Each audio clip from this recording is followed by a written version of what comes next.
This exhibition wants to be sort of urban architectural tale on the development and the economic of the city. We named it Milano Vendesi because the evolution of the city is always ruled by money, and to understand urban design, urban development, people has to follow money.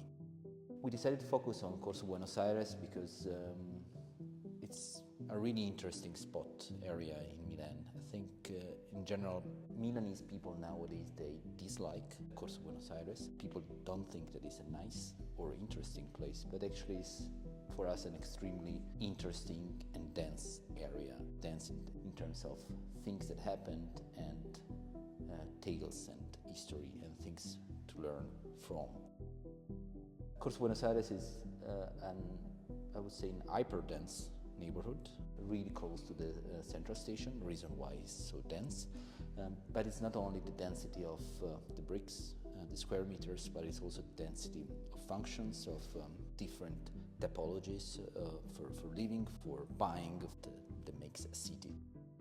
Our tale starts from the south part of Corso Buenos Aires, that is the Lazzaretto, in the near of Porta Venezia.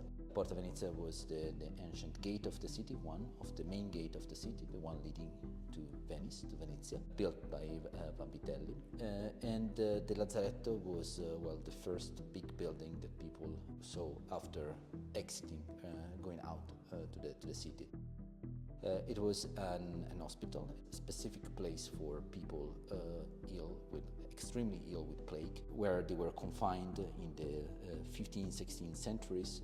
The Lazzaretto is extremely famous, also because it was depicted by Manzoni in his famous book Promessi Sposi, but it's also really impressive because it was a gigantic structure for Milano, and it would still be a gigantic structure. It was a square, really neat square, a cloister around an empty space. This cloister was a square by 360 by 360 meters of perimeter, and in the middle there was a church. The church is still standing, the Lazzaretto is not standing anymore, except that's a really small part. What happened there?